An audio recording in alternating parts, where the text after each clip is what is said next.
Hola, buen Profe, día. ¿Cómo andan? No buen sé día. quién habla ahí, justo alguien habló. Nicole. Estaba hablando y estaba muteada. Ah, perdón. Yo estaba haciendo el parcial recién. Sí, Em, Ponele que cuando me quedaban 40 segundos yo quise cerrar el cuestionario y sí. me aparecía el 2 como que no estaba completo y yo lo había completado todo. Entonces Ah, vuelvo y cuando volví me parecía como vacío y como que, no sé, como que se no, me empezó a como, tildar, se me terminó el tiempo. No sé si bueno, después puede habilitar la revisión para ver si se guardó. Pero eh, ahí estaba viendo eso. Me parece que hubo un problema con el sistema y que no se guardó, pues justamente veía que varios en el punto 2 no habían completado toda la pregunta. Ahí lo que le pido a Nicole es mandame por mail las respuestas que pusiste ahora, en los Bueno, próximos profe, sí, minutos. ahora te mando. Y Lo lo anoto mismo. en una hoja, si no te lo mando. Sí, sí, sí, sí, sí, sí, si no, mándamelo directamente por mail. ¿Qué respuesta habías puesto en cada punto? Así ahora lo Bueno, profe. consideramos, pues sí, veamos que había habido ese problema que no lo había guardado. Lo mismo para el resto. Profe, Lo mismo para el resto, sí, Teo. Lo perdón mismo. que interrumpí. A mí me Sí, sí, pasó en la práctica que en el punto uno había sí. un inciso que decía completar con los valores y no aparecían los espacios para Para rellenar. completar, sí, ahí está, sí, eso le pasó a todos. Estábamos viendo de que haber habido algún problema con el sistema. De no sé por qué no tomó el código que nosotros escribimos para la pregunta, así que eh, nada. Igual el resto, el inciso 2 3 y 4 te parecía bien para completar, ¿no? Sí, sí, sí. Bien. ¿Y eso lo pudiste hacer, no? Sí, sí, sí. Ah, Eh, bueno, lo mismo. Todos esto es más general, a todos los que rindieron el recuperatorio, la pregunta 2 les voy a pedir si me pueden mandar un mail o un mensaje por el lado 24 con las respuestas, porque parece que hubo un problema que el sistema no las guardó.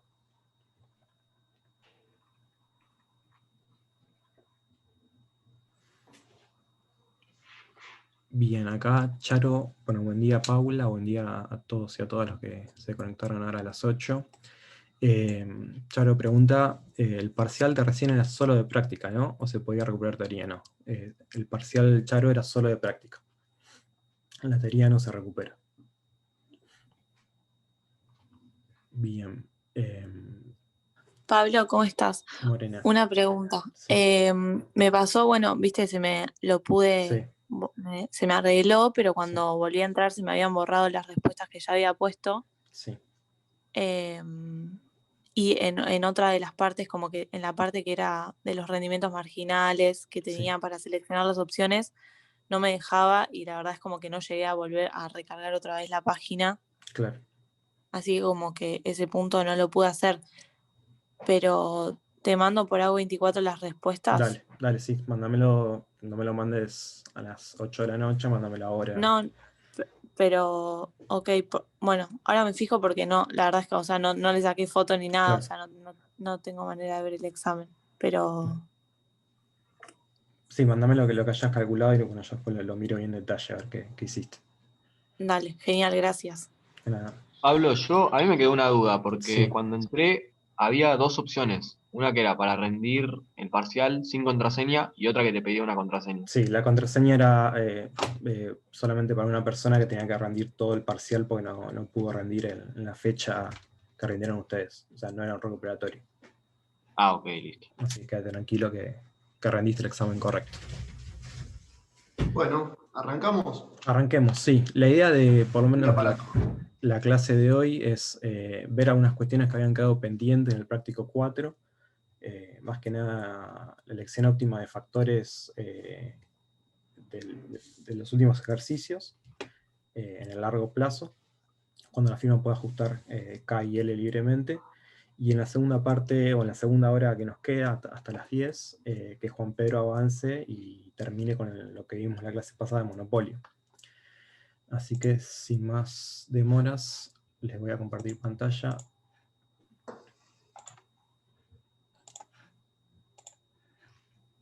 Bien. Bueno, estamos en ejercicio. Vamos de vuelta al principio. Bien. ¿Qué habíamos visto? Bueno, nosotros en el práctico 4 estuvimos viendo todo lo vinculado a la tecnología de producción de la empresa, es decir, cómo combina L y K para producir una determinada cantidad de producto. También estuvimos viendo lo que era tasa marginal de sustitución, lo que era el corto plazo y largo plazo, las isocuantas, las etapas de producción, la etapa 1, la etapa 2, la elasticidad del producto, rendimientos a escala, rendimientos marginales del factor. Y después arrancamos a ver brevemente una introducción de costos. Vimos ahora un ejercicio de costo de oportunidad y después presentamos el cálculo de los principales costos. Costo total, fijo y variable, todos los costos medios y cómo se calculaba el costo marginal. Lo que vamos a ver ahora en algunos ejercicios que nos quedan del práctico 4 es cómo la firma elige óptimamente los factores productivos para ver qué factores elige para producir determinado nivel de producción. Vamos a ver una situación de corto plazo donde la firma no puede modificar K y L, y una situación más de largo plazo donde la firma sí puede modificar K y L, y ahí vemos cómo va a cambiar la elección óptima. Vamos a pasar directamente al ejercicio número 11.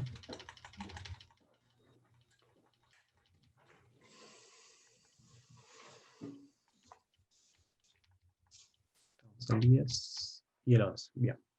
El ejercicio 11 nos habla de una planta donde se producen motores utilizando, por un lado, equipos de trabajadores, lo que podríamos llamar L, y máquinas de montaje, que es lo que podemos llamar K. Y vemos que la tecnología se resume por la siguiente función de producción. Q va a ser igual a 5 por K por L. Bueno, donde Q es los motores que se producen semanalmente, K es la cantidad de máquinas de montaje, y L es el número de equipos de trabajo. También en el enunciado nos dice que cada máquina de montaje se alquila a R igual a 10.000 semanales, acá ya tenemos el precio de uno de los factores, y cada equipo de trabajo cuesta W igual a 5.000 pesos semanales. Allá tenemos el precio de ambos factores productivos. Después tenemos que los costos de los motores vienen dados por el costo de los equipos de trabajo y de las máquinas, es decir, W por L más R por K, más 2.000 pesos por motor correspondiente a materias primas. Y nos dice que la planta tiene una instalación fija de 5 máquinas de montaje como parte de su diseño. O sea, sabemos que en el corto plazo esta planta no puede modificar en su cantidad de K y que está fijo en 5 máquinas. El primer inciso nos pregunta cuál es la función de costo de la planta, es decir, cuánto cuesta producir Q motores, cuál es el costo medio y marginal de producir los motores y cómo varían los costos medios cuando varía la producción. Después el inciso B nos pregunta cuántos equipos de trabajo se necesitan para producir 250 motores, cuál va a ser su costo y cuál va a ser el costo medio por motor. Y después vemos qué pasa si la empresa tiene como objetivo producir 1000 motores. ¿Qué cantidad de equipos de trabajo va a utilizar en el corto plazo? Acá sabemos por la teoría que en el corto plazo el capital está fijo, por lo tanto lo único que le queda a la empresa va a ser aumentar el factor L, el factor trabajo. ¿Y cuál va a ser el costo de producción? Y por último vamos a tener que calcular esos 1000 motores, cómo se pueden producir en el largo plazo, modificando libremente capital de trabajo. Y por último vamos a graficar y ver todos los resultados en un solo gráfico. Si queremos calcular el costo total de producir los Q motores, primero vamos a tener que calcular, recuerden que el costo total es igual al costo fijo más el costo variable. Entonces, en el caso de los costos fijos, van a ser los costos asociados a las máquinas de montaje, es decir, K igual a 5. Costo fijo va a ser igual el precio de las máquinas de montaje, el precio de alquiler, que eran 10.000, más las máquinas de montaje que efectivamente se utilizan, que son 5.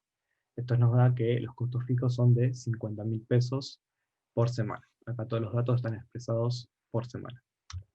En cambio, los costos variables son los que están asociados a la contratación de los equipos de trabajo, y también a la materia prima que se necesita para cada motor. El costo variable va a ser entonces el precio del equipo de trabajo, o sea, el salario que cobran los equipos de trabajo, por la cantidad de equipos de trabajo, más 2.000 pesos por cada motor. Este 2.000 por Q corresponde a materias primas que se necesitan para producir cada motor. Entonces nos va a quedar que el costo variable va a ser 5.000 por L más 2.000 por Q. Acá vemos algo particular, que el costo variable depende tanto de L, de los equipos de trabajo, como de la cantidad de motores que se produzcan. Entonces, si queremos calcular los costos totales, vamos a tener que el costo total va a ser igual al costo fijo más el costo variable, es decir, 50.000 más 5.000 por L más 2.000 por Q. Esta es una expresión más general de los costos fijos, de los costos totales, perdón. Entonces también acá nos dice que la cantidad de L que utiliza depende de la cantidad de motores que se pretendan producir en una semana. O sea, L, lo que esta planta contrate de equipos de trabajo, va a estar en función de lo que decida producir en una semana. Entonces lo que podemos hacer es expresar todos los costos en función de Q. Trabajar con este L y que nos quede todo en función de Q. Entonces, volvemos a la función de producción, y sabemos que en el corto plazo K es igual a 5, entonces podemos expresar a la función de producción como 25 por L, porque K en el corto plazo es igual a 5. Entonces lo que podemos hacer es despejar L de la función de producción. Nos va a quedar que L va a ser igual a Q, que es el nivel de producción, dividido 25. Y esto va a ser la mínima cantidad de equipos de trabajo por semana que se necesitan para alcanzar un determinado nivel de producción Q, cuando la firma tiene 5 unidades de capital. Porque si la firma tuviese otro nivel de capital, sería otra la relación. Entonces nos dice, por ejemplo, si la producción fuera de 25 motores, yo reemplazo Q igual a 25, se va a necesitar un equipo de trabajo. El E nos va a dar 1. En cambio, si quiero producir 50 motores, Q vale 50, ahí voy a necesitar 2 equipos de trabajo. ¿Para qué hicimos esto? ¿Para qué despejamos L que nos quede en función de Q? Para poder reemplazar en la función de costo total acá. Y que nos quede todo el costo total expresado en función de Q. Entonces acá reemplazamos L por Q sobre 25, y si simplificamos, nos va a quedar que el costo total va a ser 50.000 más 2.200 por Q. 5.000 dividido 200, 5.000 dividido 25 es 200. Entonces, si tenemos que la función del costo total depende de Q, ya podemos calcular el costo marginal. Recuerden que el costo marginal era cómo variaba el costo total cuando variaba la cantidad producida. Y en términos matemáticos, eso lo podemos ver como la derivada del costo total respecto de Q. Y acá encontramos que el costo marginal de producción es 2.200. Justamente es el parámetro que acompaña a la variable Q. Costo medio, recuerden que el costo medio era el costo total dividido Q. Entonces nos va a quedar el costo fijo dividido Q, que es 50.000, más el costo variable dividido Q, que es 2.200 dividido Q, por Q dividido Q es 2.200. Y con eso contestamos lo que nos preguntaba el inciso A, que era cuál el costo total, el costo marginal y el costo medio. Lo último que nos pide este punto es que veamos cómo varían los costos medios cuando varía la producción. Y eso lo podemos ver con el costo medio variable. Fíjense que el costo medio total va a ser igual al costo medio fijo, que es 50.000 sobre Q. Acá ya vemos que a medida que aumenta Q, el costo medio fijo disminuye, entonces acá es más chico. Y por otro lado tenemos que el costo medio variable va a ser 2.200, va a ser esta parte de la función del costo medio.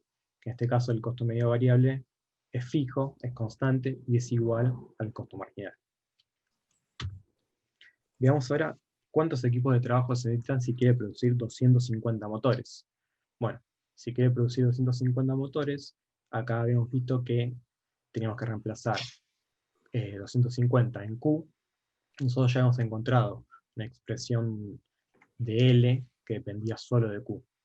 Entonces si reemplazamos 250 en Q, nos va a quedar que va a necesitar 10 equipos de trabajo. Entonces, si tenemos, bueno, por un lado los equipos de trabajo van a ser 10, lo que podemos calcular ahora va a ser el costo medio y el costo total. Costo medio, utilizamos la fórmula de costo medio que nos daba que habíamos obtenido recién, que era 2.200 más 50.000 dividido Q, y nos da que el costo medio es 2.400, y el costo total también, reemplazamos con la función que teníamos, que era 50.000 más 2.200 por Q. Y acá obtenemos que el costo total nos da 600.000. Todos siempre recuerden que está expresado en pesos por semana. En el punto C nos pide que si la empresa tiene como objetivo producir 1000 motores, cuál va a ser la cantidad de equipos que va a utilizar en el corto plazo y cuál va a ser el costo de producción. Entonces, si queremos producir 1000 motores, en el corto plazo no va a poder ajustar el capital, se mantiene constante igual a 5. Por lo tanto, lo único que puede hacer la empresa es contratar más equipos de trabajo. Entonces, si reemplazamos en esta expresión de L, de equipos de trabajo en función de Q, reemplazamos por 1000, obtenemos que va a contratar ahora 40 equipos de trabajo. Antes contrataba 10 para producir 250, para contratar 40 equipos de trabajo para producir los 1000. Es decir, que en el corto plazo la empresa va a utilizar K igual a 5, que eso está fijo, no se puede modificar, y L igual a 40. Vamos a ver que el costo total de corto plazo va a ser 50.000 más 2.200 por 1000, que es la cantidad que decide producir. Y eso nos da 2.250.000 pesos por semana. Veamos ahora qué pasa en el largo plazo, si esta misma empresa quiere producir de vuelta 1000 motores. Acá lo que sabemos, por lo que vimos en la teoría, es que en el largo plazo la planta puede modificar K y L libremente. Entonces, la elección de K y L va a estar en función, o el empresario va a tener como objetivo siempre maximizar sus beneficios, pero para poder maximizar sus beneficios va a tener que minimizar los costos de producción. Entonces, recuerden, si ustedes recuerdan de la teoría, que la empresa, para minimizar los costos, tenía que elegir cantidades de capital y trabajo tal que la tasa marginal de sustitución técnica, es decir, la relación que hay entre los factores productivos, tiene que ser igual al cociente de precio de los factores, o lo que es equivalente que el producto marginal del trabajo ponderado por su precio, por el precio del trabajo, sea igual al producto marginal del capital ponderado por el precio del capital. Nosotros el precio del trabajo y del capital ya lo teníamos que W era 5.000 pesos y R era 10.000. Lo que tenemos que obtener, que el ejercicio no nos da, son los productos marginales del factor L y el factor K. Entonces, para poder calcular el producto marginal del trabajo, lo que tenemos que hacer es derivar la función del producto total respecto al factor L. Cuando hacemos esto, que ustedes, me parece todavía no lo vieron en matemática, pero van a ver por ahí más adelante, que es lo que es derivada parcial, asumimos que el capital está fijo, que no varía.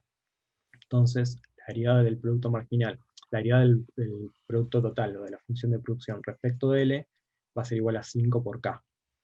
En cambio, cuando queremos calcular el producto marginal del capital, asumimos lo contrario. Asumimos que, en este caso, el trabajo es el que se mantiene fijo. Entonces, cuando derivamos respecto de K, nos va a quedar que el producto marginal del capital va a ser igual a 5 por L. Entonces, si tenemos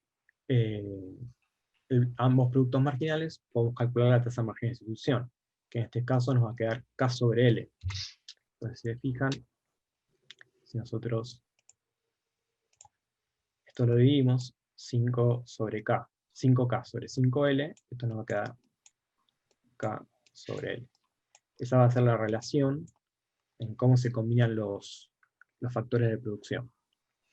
Para este caso, para esta función en particular. Entonces, eso por un lado, ya obtuvimos el cociente de productividades marginales.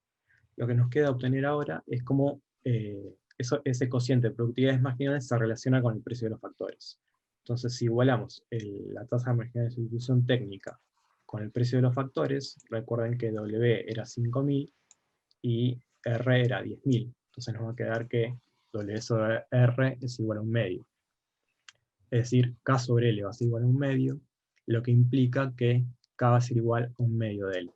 O sea, el L que está dividiendo pasa multiplicando y nos queda una relación óptima entre los factores productivos, que es K sobre L.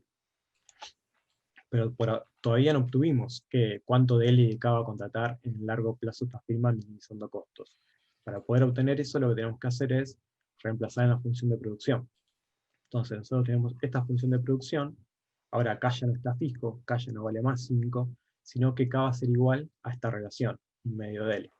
Si nosotros reemplazamos un medio de L en K, y lo multiplicamos por L, nos va a quedar, y tenemos que producir 1000 unidades, ese es el objetivo de esta empresa en el largo plazo, reemplazamos Q igual a 1000 y despejamos la cantidad de L. Nos va a quedar que la cantidad de L óptima que va a contratar esta empresa va a ser igual a 20. En cambio, ¿cuánto va a contratar de capital? Bueno, justamente la mitad, porque acá la relación óptima entre factores nos decía que K iba a ser la mitad de lo que se decía contratar de L. Entonces, si L es igual a 20, K va a ser igual a 10. Entonces tenemos tanto las cantidades de L y de K que minimizan los costos de producción, de producir 1000 unidades, que va a ser 20 y 10, y con eso podemos construir o calcular los costos totales de largo plazo. En costos totales de largo plazo volvemos a la función más genérica que habíamos calculado al principio, donde teníamos que el costo total iba a ser igual a lo que se contrate de equipos de trabajo, más lo que se contrate de máquinas de montaje, más lo que se gasta en insumos o en materias primas por motor. Entonces tenemos 2000 por Q, que Q va a ser igual a 1000, 5000 por 20, que es lo que se contrata de equipos de trabajo, y 10.000 por 10, que es lo que se contrata de máquinas de montaje. Y en este caso nos da que el costo total va a ser igual a 2.200.000, el cual va a ser inferior al costo de corto plazo, que fue el costo que obtuvimos en el inciso anterior, que creo que era 2.250.000. ¿Por qué es inferior? Justamente porque en este escenario de largo plazo, la empresa está minimizando costos. Está pudiendo elegir libremente la cantidad de K y L. Acá si vemos este gráfico tenemos una función de producción, perdón, una isocuanta, que va a ser la isocuanta Q igual a 250, que esta era la del inciso A, y donde obteníamos que se producía con 10 unidades de L y 5 unidades de K. Y eso corresponde al punto A. Después, si nos íbamos en el punto C, queríamos producir 1000 unidades en corto plazo, tenemos que el capital está fijo en 5. O sea, vamos a tener que movernos siempre sobre esta línea. Y ahí veíamos que para producir 1000 unidades en el corto plazo, utilizando 5 de capital, lo único que podía hacer la empresa era contratar más unidades de trabajo. Y por eso llegamos que contrataba L igual a 40. Entonces tenemos que en el punto B, el costo de producir las 1000 unidades en el corto plazo era 2 millones, 2.250.000, que está expresado por esta isocuanta que pasa por acá. Fíjese que en este punto, bueno, ahí pasaría un isocuanta. En ese punto no es tangente la isocuanta con isocostos. Entonces después llegamos al punto C, que es la situación de largo plazo, donde la firma puede ajustar libremente los factores productivos, L y K, y acá ahí obteníamos que L es igual a 20 y K igual a 10. Y fíjense que justo por ahí, en el largo plazo, pasa un isocostos que es tangente a esa isocuanta. Entonces, en el corto plazo, para poder producir 1000 unidades, pasa del punto A al punto B, porque no puede modificar la cantidad de capital. En el largo plazo, cuando sí puede modificar todos los factores productivos, va a pasar al punto C. Y va a estar en un isocostos menor y va a estar minimizando costos. Comparando los costos totales de producir 250 y de producir 1000, se puede observar en este caso que hay economías de escala. Es decir, los costos marginales son decrecientes. Pues fíjense que mientras que la producción aumenta en 4 veces, porque pasa de 250 a 1000, los costos no aumentan en 4 veces. Pues pasan, ¿cuánto pasan? A ver, son inferiores. A ver, bien. Después en el ejercicio 12, esto lo vamos a presentar medio por arriba, pues es un ejercicio bastante sencillo. Tenemos diferentes plantas de producción, donde para cada nivel de producción Q obtenemos los costos medios de producir esas cantidades. Tenemos 3 plantas, donde para cada nivel tenemos el costo. Entonces el primer inciso nos pide que calculemos para qué producción se encuentra la combinación óptima entre los factores. Entonces Entonces, para poder hallar la combinación óptima de factores, vamos a tener que encontrar los puntos en que los costos medios son mínimos. Eso lo podemos ver que en la planta 1, el costo medio se minimiza cuando se produce 4 unidades, en cambio en la planta 2, el costo medio mínimo se alcanza cuando se producen 8 unidades, en cambio en la planta 3, el costo medio mínimo se encuentra cuando se producen 12 unidades. Fíjense que en algunos casos, por ejemplo, en la planta 1 y en la planta 2, podría producir 10 unidades con 28 o 10 unidades con 15. Entonces eso hace que en función de la producción que yo quiera, voy a mover entre las plantas. En el punto B, nos pide que calculemos cuál va a ser el costo medio mínimo en largo plazo. Entonces eso va a estar dado por el menor de los costos medio mínimos de corto plazo, que en este caso va a ser 10 unidades, por nivel de producción de 8, que eso lo vemos gráficamente acá. Acá tenemos las 3 plantas de producción, a los diferentes niveles de producción, y el costo medio mínimo a largo plazo va a ser una curva que envuelve a las 3 curvas, y justo en el punto del costo medio mínimo a largo plazo va a coincidir, en este caso, con el costo medio mínimo de la planta 2, de corto plazo. Y por último, el último inciso nos pedía que calculemos para estos niveles de producción Q, cuál era la planta óptima para producir. Entonces tenemos que cuando Q es igual a 4, me conviene producirla en la planta 1, porque tenemos un costo medio de 12. Fíjense que si la produciera en la planta 2 tendría un costo medio mucho más alto de 21. En cambio en la planta 6, cuando se producen 6 unidades, acá ahí ya estoy indiferente, porque el costo medio mínimo en la planta 1 va a ser de 15, y en la planta 2 también va a ser de 15. En cambio cuando produzco 8, va a ser la planta 2, y cuando produzca 10, también voy a estar indiferente de la planta 2 y planta 3. ¿Hasta acá una duda, Juan Pedro? ¿Cómo venimos de tiempo? Pues estoy un poco rápido. Sí, 8:35 venimos más que bien de tiempo. Bueno. No, el chat se quedó cuando arrancamos con las preguntas de parcial y eso. Cuestiones administrativas, ¿no? del desarrollo tuyo. Bien. Sí, no sé, tomate el tiempo que quieras, venís más que bien con el tiempo. Bueno.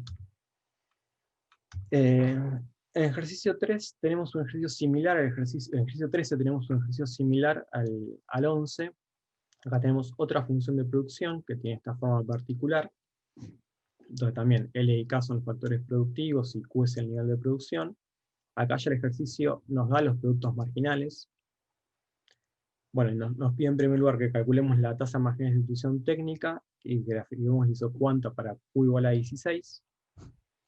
Después tenemos que nos dan los precios unitarios de L y K, que son 1 y 1, esto pesado en miles de pesos, y tenemos que hallar las cantidades de ambos factores que hacen mínimos los costos de producir Q igual a 16.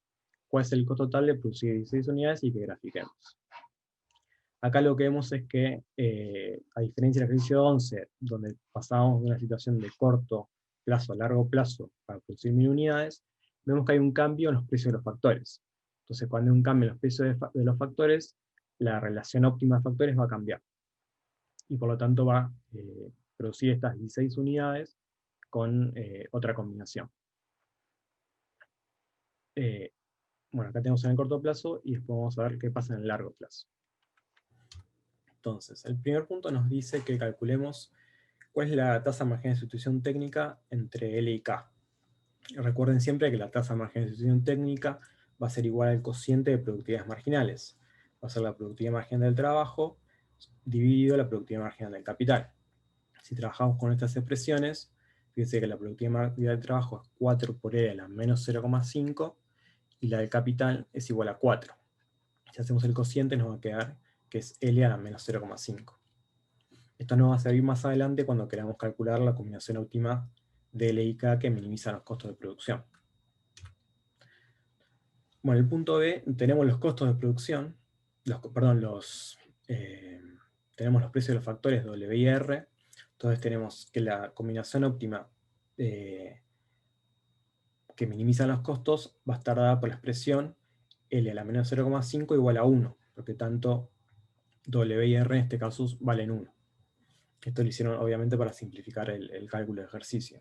Entonces vamos a tener que la combinación óptima va a ser igual L igual a 1, y si nosotros reemplazamos L igual a 1 en la función de producción, y queremos producir 16 unidades, que es lo que nos pide el inciso, vamos a necesitar de capital, vamos a necesitar 2 unidades de capital.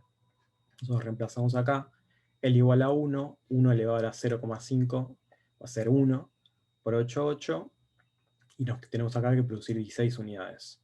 Si despejamos nos va a quedar que K va a valer 2. Entonces, conociendo los precios de los factores W y R, que valen 1, y conociendo la combinación óptima de factores L y K, L igual a 1 y K igual a 2, podemos obtener el costo total de producir estas 16 unidades. Nos va a quedar que el costo total va a ser igual a 3.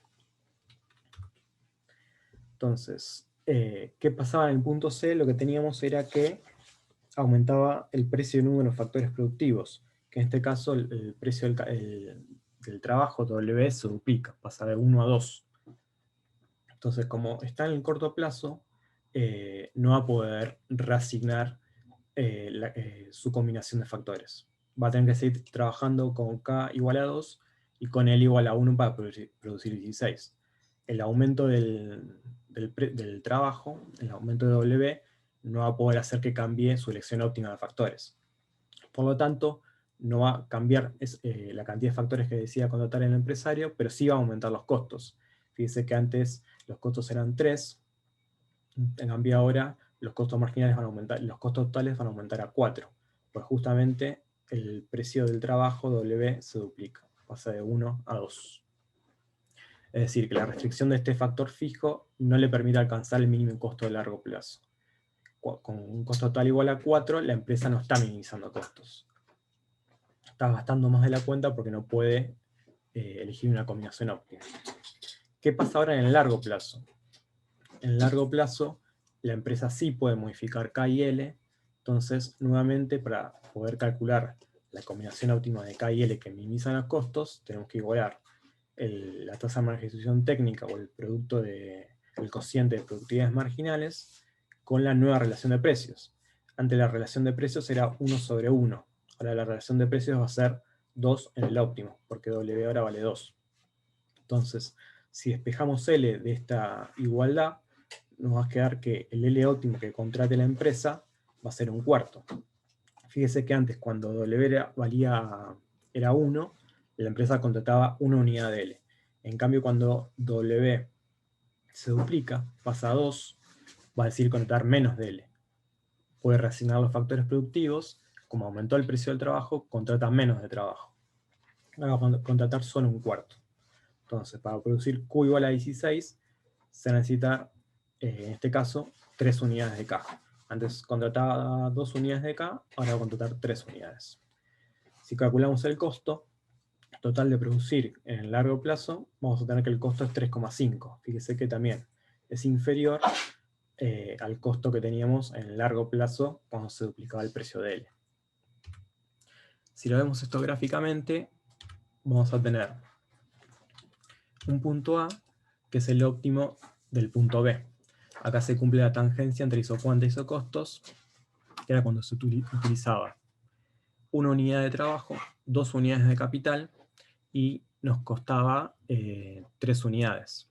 Esto lo vemos por la isocuanta y la isocostos, perdón, punteada celeste que está acá, que es tangente a esta combinación de factores. Siempre estamos produciendo 16 unidades. Lo que está en discusión es cuánto contratamos de L y de K para producir las 16 unidades. Entonces veíamos que la combinación óptima eran de 1 y 2 y con un costo de 3. En cambio, tenemos un punto B, perdón, tenemos acá, después teníamos tenemos el isocosto del punto C, que era cuando se duplicaba el precio del trabajo. Fíjense que ahora W vale 2, y va a ser equivalente a esta isocostos que no es tangente más a la isocuanta Q igual a 16, sino que cruza la isocuanta. Pasa por el mismo punto, pero es mayor. Vemos que hay un desplazamiento que pivotea, cambia la pendiente, pues justamente cambia la relación de precios. Entonces, en largo plazo, cuando la empresa puede modificar K y L libremente, ¿qué va a hacer? Va a contratar menos de trabajo y va a contratar más de capital. Y eso nos lleva a que en el largo plazo vayamos de un punto A a un punto B. Que en el punto B va a corresponder con el óptimo que nos pide el inciso D. En cambio, en este caso, el costo va a ser 3,5. Antes el costo era de 4, cuando W aumentaba y no podíamos modificar los factores productivos.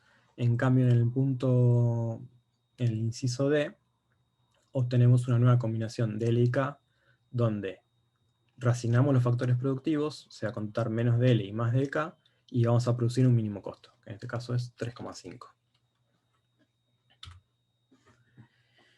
Acá tenemos, en el ejercicio 14, tenemos un caso similar. Tenemos una función de producción de esta forma. Tenemos los productos marginales, también ya calculados, y los precios de los factores. Siempre fíjense que trabajamos con la misma lógica. Una función de producción, productividades marginales que están dadas o que hay que calcularlas, y precio de los factores. Con esa información básica, y también con el objetivo que tiene la firma de cuántas unidades producir, son los datos básicos con los que vamos a trabajar. Entonces, en el primer inciso nos dice que la firma está utilizando 8 unidades de L y 18 unidades de K. ¿Qué podemos decir al respecto? ¿Es eficiente, no? ¿Minimiza costos? ¿Le conviene al empresario utilizar esta combinación de factores? Bueno, eso es lo que vamos a ver ahora en unos segundos. Después tenemos que calcular el costo mínimo de producir 120 unidades. O sea, vamos a tener que elegir la combinación óptima de factores que producen estas 120 unidades, y a partir de ahí calcular el costo. Y ahora también, supongamos que a partir del punto C estamos produciendo las 120 unidades al mínimo costo, pero no aumenta W, sino que aumenta R, el precio del capital. ¿Qué va a pasar con los costos de producir esas 120 unidades si la firma no puede ajustar K en el corto plazo? Bueno, por lo que venimos viendo, si la firma no puede ajustar el precio del capital en el corto plazo, lo único que va a poder hacer es tener un mayor costo. En cambio, en el largo plazo, cuando sí pueda ajustar los factores, lo que vamos a encontrar es que va a contratar menos de capital y más de trabajo. Entonces vayamos primero con el primer inciso, que nos dice que la firma está utilizando 8 unidades de L y 18 unidades de K. Primero lo que vamos a hacer es calcular cuál es la relación óptima entre los factores que minimizan los costos de producción. Entonces, siempre recuerden que para encontrar la combinación óptima de factores que minimizan los costos de producción, lo que tenemos que hacer es igualar el cociente de productividades marginales con la relación de precios. Si nosotros reemplazamos y hacemos el cociente de las productividades marginales, todo esto que está acá se va a simplificar. Nos va a quedar que la tasa de margen de distribución técnica va a ser igual a K sobre L, y la relación de precios va a ser igual a 9. ¿Por qué? Porque W es igual a 9 y R es igual a 1. O sea que en el óptimo, la empresa va a elegir una combinación de K igual a 9 por L. Entonces vemos que esto no se cumple con L igual a 8 y K igual a 18. Porque lo que se contrata de K no es 9 veces lo que se contrata de L. Fíjese que acá lo que se contrata de K es un poco más del doble de lo que se contrata de L. Por lo tanto, no va a estar minimizando los costos de producir estas 120 unidades. ¿Cuál va a ser el costo total? Bueno, el costo total va a ser igual, justamente, a lo que contrata de K y L por el precio de los factores. Va a ser 8 por 9, que es 72, más 18 por 1, que es el precio del capital, y eso nos va a dar 90. ¿No? En este caso, 90.000 pesos por mes. Entonces, ¿cómo podemos bajar este costo de producción? Bueno, eligiendo una relación K sobre L de manera tal que Q sea igual a 120. Entonces, si reemplazamos en la función de producción con la combinación óptima de K y L, que es K igual a 9 por L, eso nos va a dar que si la empresa puede elegir la combinación óptima de factores que minimicen los costos de producción, va a tener que contratar 4 de L, y 9 veces lo que contrate de L, o sea, es decir, va a contratar 36 unidades de capital. Gráficamente esto lo vemos Tenemos acá la isocuanta de Q igual a 20, y tenemos dos isocostos. La primera isocostos, que es la de 90, es cuando la empresa utilizaba 8 y 18. O sea, la situación inicial va a estar dada en el punto A, donde utilizaba 8 de trabajo y 18 de capital. Vamos a ver que no es eficiente, pues justamente el isocostos corta a la isocuanta en este punto y no es tangente. Entonces vamos a encontrar, si la empresa puede asignar libremente los factores, vamos a encontrar una combinación óptima de factores que minimicen estos costos de producción. Y eso lo vamos a ver en el punto B. En el punto B vamos a tener combinaciones de L y K, es decir, 4 de capital y 36, 4 de trabajo y 36 de capital, que nos dan un mínimo costo de producción. En este caso los costos van a ser de 72 o 72.000. El punto B, bueno, nos pedía que calculemos el costo total. ¿Cuál es el costo mínimo de producir 72 unidades? Vemos que es 72.000. Y el punto C nos dice qué pasa si ahora R sube. Entonces sube a 2,25. Entonces nosotros sabíamos que con un precio del trabajo de 9 y un precio de capital de 1, la firma utilizaba 4 de trabajo y 36 de capital para producir 120 unidades, y que de esta manera está minimizando los costos. Cuando R sube a 2,25, todo esto siempre expresado en miles, va a cambiar la relación óptima entre K y L. Entonces tenemos que calcular nuevamente cuál es la relación óptima a partir de esta igualdad, y vamos a obtener que en el óptimo K sobre L va a ser igual a 4. Es decir, que en el óptimo K va a ser igual a 4 por L. Antes K era igual a 9 veces L, ahora va a ser solamente 4 veces L. Entonces, en el corto plazo sabemos que K está fijo, entonces la firma no puede ajustar la combinación de factores. Por lo tanto, los costos de producir estas 120 unidades van a aumentar. Va a pasar de tener un costo de 72.000 a tener un costo de 117.000. Fíjense que L y K se mantienen fijos en la misma combinación, 4 y 36, pero lo que aumenta es el precio del capital. Antes el capital estaba valuado en 1, ahora el capital va a estar valuado en 2,25. Entonces lo que va a ocasionar este aumento de R va a ser que aumenten los costos de producción de 72.000 a 117.000. Acá vemos que para la firma no es eficiente esta combinación de factores. Entonces, en el largo plazo, cuando la empresa puede modificar los factores libremente, lo que tenemos que hacer nuevamente es esta combinación óptima de factores, que es K asterisco K estrella igual a 4 por L estrella, lo reemplazamos en la función de producción, y si despejamos vamos a obtener que, en este caso, L va a ser igual a 6. Y como sabemos que siempre se controlan 4 veces la cantidad de L, pues la relación es K estrella igual a 4 por L, va a contratar 24 unidades de capital. Entonces, si reemplazamos nuevamente en la función de costos, vamos a tener que los costos totales de producir estas 120 unidades van a ser 108.000. Antes eran 117.000, ahora los costos totales se van a ver reducidos a 108.000. Y esto lo vemos gráficamente, donde tenemos un isocuanta Q igual a 120, tenemos un isocostos de 72.000, que es la que minimizaba los costos de producción, y un isocostos de 108.000, también que minimiza los costos de producción, cambiando la combinación óptima de factores. Fíjese que acá el isocostos cambia su forma, justamente cambia la pendiente, porque aumenta el precio del capital. Entonces en el punto A vamos a tener la combinación óptima de L y K, que es de 4 y de 36 respectivamente, que esto implica que son los costos más bajos de producir 120 unidades. Acá teníamos que los costos más bajos de producir 120 unidades era 72.000. En cambio en el punto B vamos a tener la combinación óptima de L y K para producir también 120 unidades, pero con otros precios de los factores, con W igual a 9, que no se modifica, y R igual a 2,25. En cambio acá el costo total va a ser 108.000. ¿Qué vemos que pasa?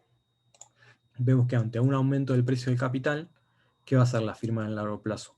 Va a reasignar los factores productivos que contrata y va a reducir la cantidad de capital que contrata, va a pasar de 36 que contrataba en el corto plazo, en la situación original, a contratar 24, y va a aumentar la cantidad de trabajo que contrata. Antes contrataba 4, ahora va a contratar 6 unidades.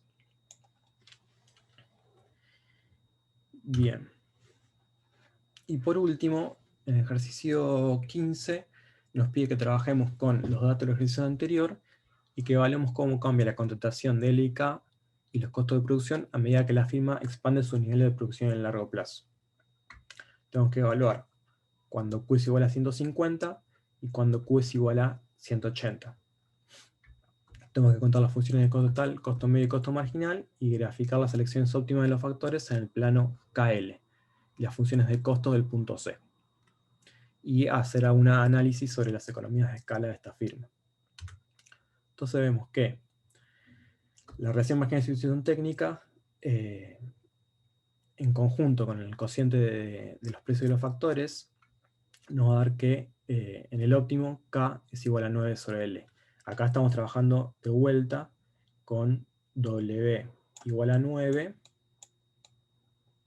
y R igual a 1. Nos vamos al caso anterior, a los primeros incisos. Entonces nosotros sabemos que para producir 120 unidades, que es lo que vamos a tener que tener como base, la empresa utilizaba L igual a 4 y K igual a 36. Entonces vamos a ver cómo cambia la combinación de factores para diferentes niveles de producción.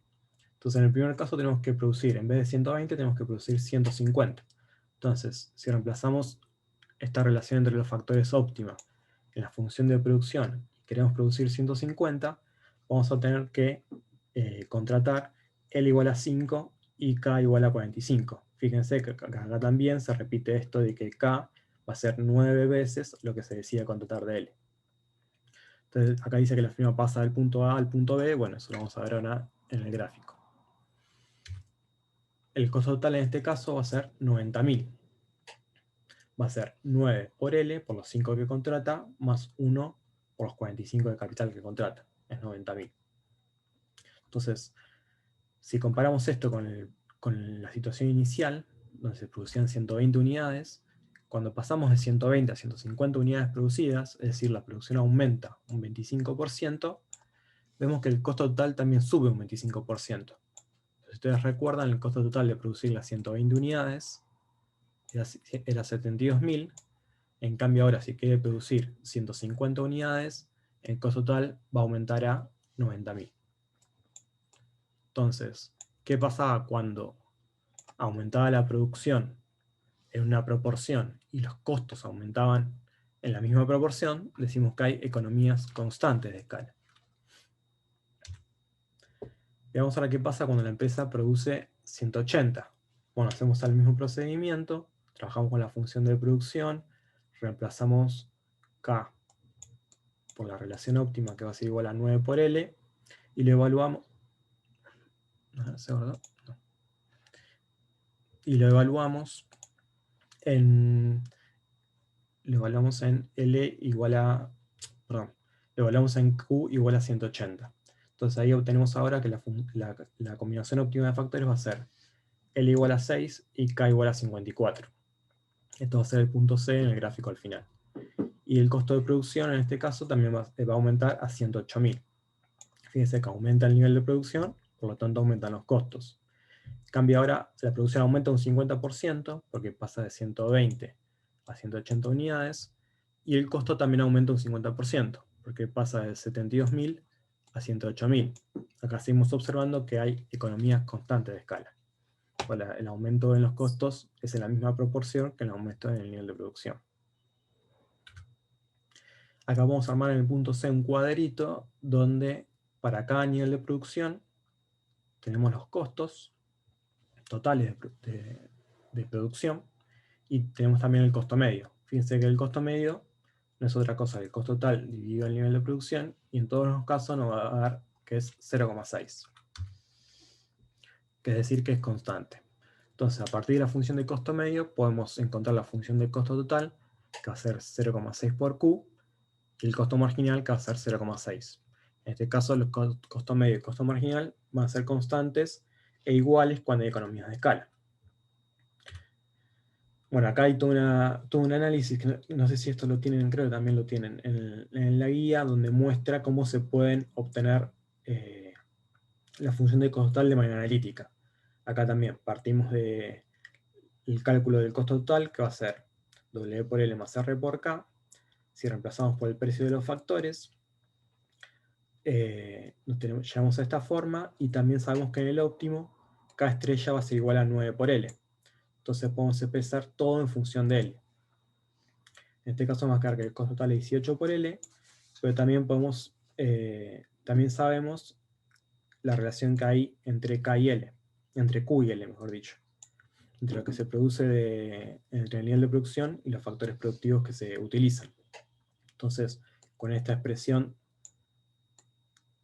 que despejamos para L en función de Q, podemos reemplazar en la función de costo total, o sea, este L que está acá, lo reemplazamos acá,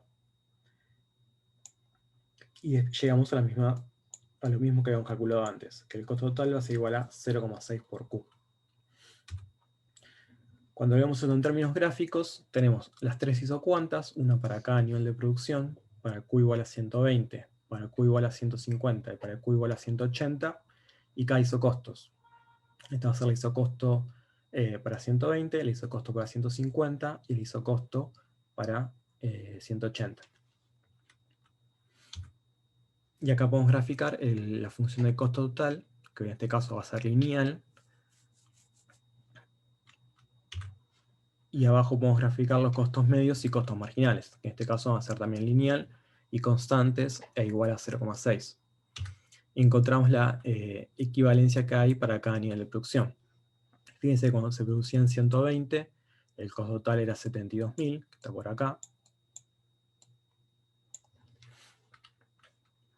Cuando se producían 150, el costo total era 90.000. Acá. En cambio, cuando se producían 180, el costo total era 108.000, que estaba por acá. Y todos se corresponden con un costo medio y costo marginal constante igual a 0,6. Justamente producto de que hay economías constantes de escala. Y con esto terminamos el práctico 4, que era lo que nos había quedado pendiente como deuda desde antes del parcial. Perfecto, Pablo. Son las 9, podemos hacer un pequeño corte, no muy largo, habida cuenta que tenemos que dejar el aula un ratito antes de las 10. Dale. Acá preguntaba una cuestión operativa del parcial, después si no al final de la clase lo charlamos. Teo pregunta sobre la revisión, dice...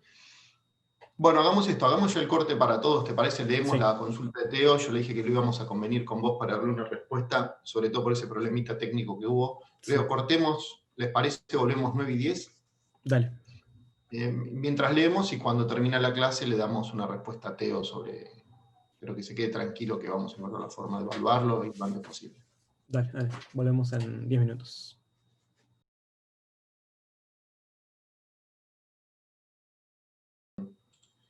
O la mecánica. Como siempre voy acá a enfatizar los aspectos que yo considero más importantes. Bueno, esto ya lo hablamos la otra vez donde está presente, que esto está presente en las mismas herramientas que ya venimos hablando. Así que este era el ejercicio como el ejercicio iniciático. Más que iniciático, es un ejercicio central, porque tiene 3 momentos bien distintos. Está hecho a propósito, que parte de una misma función de demanda lineal. Nosotros ya sabemos, por lo que vieron con Daniel, también con Pablo, que el monopolista, por definición de este modelo ideal, enfrenta toda la función de demanda. Y por eso tenemos aquí esta información sobre la demanda. No hay oferentes más que uno solo, que es el monopolista. En consecuencia, todos los ejercicios tenemos una situación de demanda por parte de los consumidores y de ingreso por parte de este monopolista, que tiene que ser confrontada con su estructura de costos. Ahí en este ejercicio particular hay una situación de costo medio variable y costo fijo. Obviamente, por el propio enunciado, estamos en una situación cortoplacista, porque hay una distinción entre fijo y variable. Si estuviésemos en una situación largoplacista, esto no tendría sentido, no tendría asidero. Y decía, esto tiene 3 instancias bien claras. La primera que vimos el jueves pasado, sobre cómo se determinan el precio. La segunda habla sobre un impuesto, y la tercera habla sobre 2 mercados que, o casualidad, está hecho a propósito, si uno suma o agrega estas 2 funciones de demanda, llega a la función de demanda original. Está hecho a propósito para ver las conclusiones distintas, o sea, en qué se parece y en qué no se parece. ¿Okay? Ahora bien, nosotros vimos ese primer caso, donde me estoy refiriendo a esto. Siempre la pregunta a corto plazo es ¿cuánto producir? Y ese punto en cuánto producir, nosotros esto ya lo vimos, ahí está todo el set de resoluciones.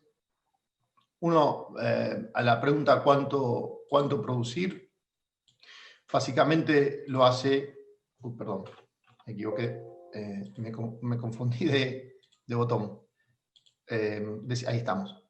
Decía, a la pregunta de cuánto producir, uno tiene que tener en cuenta la regla de decisión, donde ustedes saben cuál es la postura de esta teoría tradicional: la última unidad que vende, el costo que le genera es igual al ingreso. Y entonces, ustedes ya saben que es una teoría basada en el equilibrio, es el punto de equilibrio de este productor monopolista, y por ende es el punto que responde a la pregunta cuánto producir. ¿Cómo se hace eso? Llegando al punto donde el ingreso marginal, que nosotros sabemos el monopolista, a diferencia del otro modelo ideal que vimos anteriormente, competencia perfecta, el ingreso marginal siempre era igual al precio, porque la empresa enfrentaba siempre una función, era precio aceptante, y la variación del ingreso ante una variación de una cantidad siempre era el precio. Ahora sabemos que no, justamente porque enfrenta toda la curva de demanda. Esto ya Daniel lo explicó en extenso. Entonces, ese es el set de herramientas que necesitamos para la primera pregunta: ¿cuánto producir? En términos, digamos, de las ecuaciones lineales, nos quedan 2 funciones o 2 expresiones en términos de las cantidades. ¿Cómo se construye la función del ingreso marginal? Derivando el ingreso total con respecto a las cantidades, con lo cual tienen que dejar una función de ingreso total medida en cantidades, y es cuestión de poner la función demanda en su forma indirecta dentro de la función de ingreso total. Lo derivan y encuentran el ingreso marginal. Y por el otro lado, el costo marginal lo encontraban haciendo el costo total derivado con respecto a Q, si teníamos una expresión todo en términos de Q, siendo Q las cantidades, como vamos aquí. Acá tenemos 100 más Q al cuadrado, que se construyó con la función de costo medio variable, y del costo fijo que venía dado, ¿okay? Y nos da el costo marginal derivando 2Q. Igualando ingreso marginal igual a costo marginal, llegamos a la obtención de cuánto es Q. Si sabemos cuánto se produce, sabemos cuánto es el precio, porque es cuestión de reemplazar en la función de demanda las cantidades. O sea, esto que está aquí. Entonces decía, este es el set inicial que necesitamos de conceptos. Igualándolos, sacamos, en este caso particular, las cantidades son 10, fue igualar. Y después, si igualamos con las cantidades igual a 10, vamos a saber cuál es el precio. Con lo cual acá respondemos cuánto producir y a cuánto vendemos. Luego seguramente tenemos que ver, y a cuánto vendemos, que es 60. ¿Sí? Luego tenemos que ver qué beneficios tienen. Esto todo en la dimensión del eje, si se quiere, en términos cartesianos, donde vinculamos, acá lo vamos a ver, déjenme ir con todo. En el eje cartesiano, donde vinculamos precios, en realidad donde vinculamos pesos por unidad de producto, y acá vinculamos productos. ¿Okay? Entonces hasta acá hicimos todo, respondimos cuánto producir, 10, a cuánto vender, 60. Nos faltaría ver los totales. Los beneficios totales se componen con el ingreso y el costo total. Esto es relativamente simple, nadie tiene inconvenientes. El ingreso total es el precio por las cantidades, y el costo total lo encontramos con la función. Es cuestión de reemplazar P y Q por lo que encontramos, y obtenemos el beneficio empresario. El beneficio empresario se puede, en términos gráficos, hacer con un nuevo espacio, donde acá se ponga solamente pesos totales, ¿sí? Y acá las cantidades. Este sí es el mismo de arriba. Este Q es igual a este Q. Acá está la función de ingreso total, que ustedes ya la conocen, una función de demanda lineal, arranca en 0, porque cuando el precio es 100 pero no vendo nada, no tengo ningún ingreso. Llego hasta acá también de 0, porque cuando el precio es 0, es gratis, por más que venda 25 no recaudo nada, o sea, el ingreso es 0. Tiene esta función lineal, y esta es la función de los costos totales, que ya sabemos de la función de la teoría de costo porque tiene esta forma. Y acá la diferencia máxima entre ingresos y costo lo da la igualdad de ingreso marginal, que es esta pendiente, con costo marginal, que es esta pendiente, que es, de nuevo, la pregunta 4. La diferencia será por cada una de las 10 unidades, la diferencia o el beneficio medio entre el ingreso medio, o sea, el precio, y el costo medio. ¿Okay? Acá el costo medio lo podría haber también dibujado acá y sacar también en este espacio los totales. No está hecho esto último acá. Por último, preguntaba cuánto era la elasticidad puntual. Esto es muy fácil haciendo con el mecanismo de punto y pendiente. Acá tengo la pendiente en la forma directa de la función demanda, en este caso particular es 0,25. Por el punto, equilibrio es 60 el precio y 10 las unidades. Estoy en un tramo, obviamente sabemos que el monopolista opera en el tramo elástico. ¿Ok? Esto es hasta lo que vimos la clase pasada. Ahora vamos a ver una pequeña adaptación, o no más que adaptación, una pequeña utilización de este modelo simple con el impuesto. Nosotros ya vimos el impuesto del modelo de competencia perfecta, que estaba detrás de la oferta y demanda tradicional, donde decimos hay dos, ¿cómo era un poco la secuencia? Hay dos jugadores, oferentes y demandantes, el precio que paga uno en el mercado en este modelo ideal es igual al oferente, no hay discriminaciones de ningún tipo, lo que paga el consumidor es lo mismo que recibe el oferente o productor, y son estos dos jugadores, deciden cuánto se transaccionan y a cuánto se venden. Unos gastan y otros recaudan, o cobran. Cuando pusimos el Estado, nosotros el Estado invitamos a un tercer jugador donde actuaba en este modelo de equilibrio parcial. ¿Cómo lo hacíamos? No sé si se acuerdan, nosotros gráficamente hacíamos como un artilugio, por llamarlo de alguna manera, donde impactábamos el impuesto en la demanda o en la oferta, el equivalente, la trasladábamos, o sea, las dos curvas quedaban operando, justamente la diferencia entre ambas era que aparecía este tercer actor en la película, y veíamos cuáles eran las decisiones de producción, cuánto se producía, que era menos que antes, y en particular lo más importante, que apareció una brecha entre lo que cobraban los oferentes y el precio que pagaban los demandantes. Esto acá va a ser parecido en una situación. Primero, un caso muy simple, simplón, que es si el impuesto es fijo. Bueno, si el impuesto es fijo no cambia nada la decisión del monopolista que vimos. Ahora, digamos, es un impuesto sobre el monopolista, ¿no? Sobre el mercado donde está el monopolio, eso quiere decir. Si ponen un impuesto de 400 pesos, es muy simple, lo único que hace es subirle el costo fijo, las decisiones marginales no cambian, acá queda claro, tampoco se modifican las cantidades y precios que maximizan la ganancia, no se modifica nada, simplemente que el monopolista que hoy tenía, a ver si está acá, perfecto, que hoy tenía 400 pesos de beneficios, ahora, oh sorpresa, se lo lleva el Estado. O sea, en vez de acá de tener 100, tiene 500. A los 100 fijos, como que para el Estado aparece como un costo fijo más del beneficio, perdón, de la estructura de ingresos y costos del monopolista, concretamente de costos.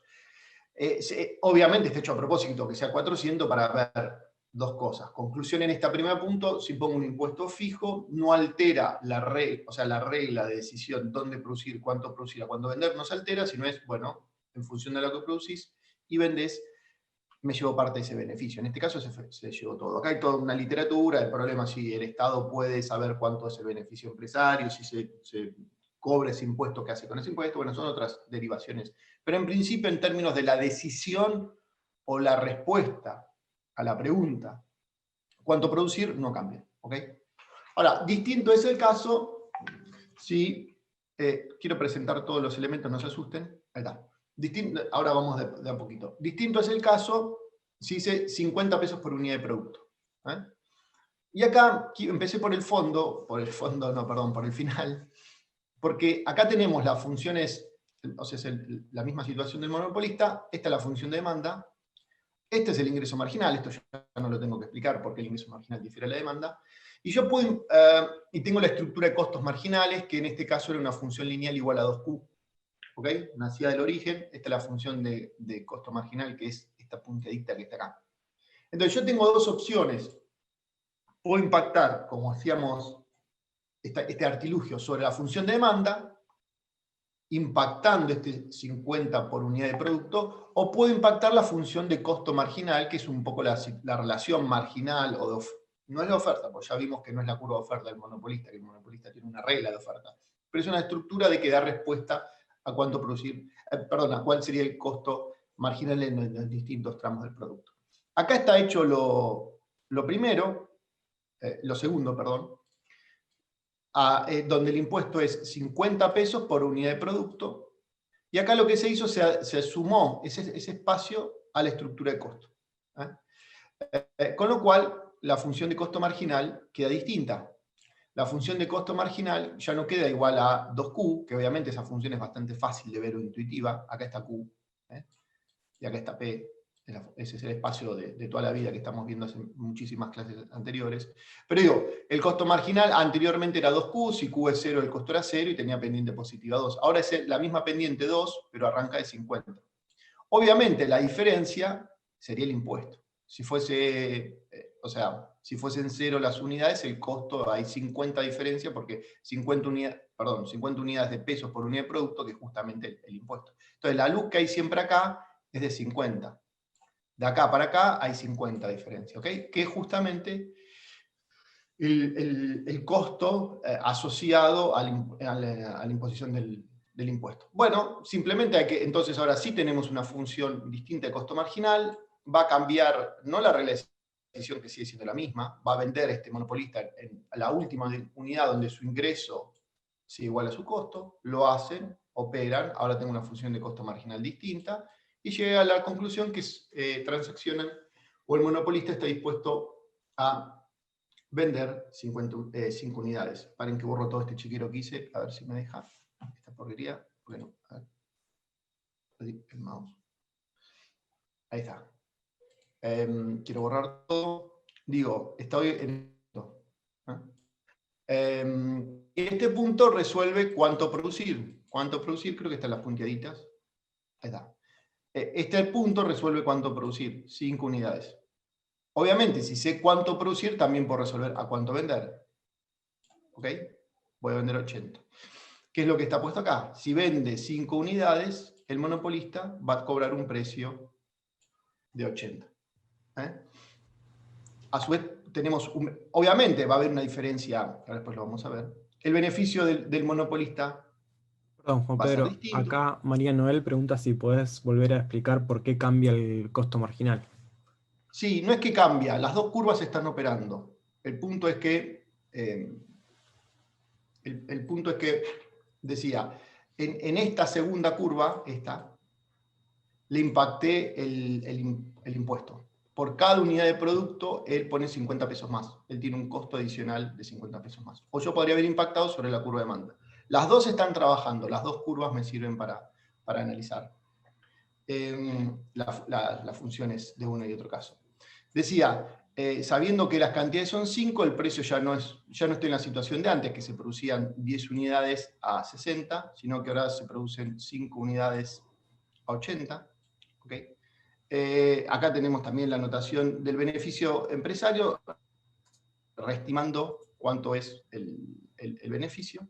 En este caso, dice, se modifica la función de costo total, lo que se modifica es el costo marginal, la política óptima de producción del monopolista y su beneficio empresario. Lo que sí vimos, mientras en el caso anterior, con un impuesto fijo, total, no alteraba las decisiones, sino que se apropiaba parte del beneficio del monopolista, acá sí altera los niveles de producción.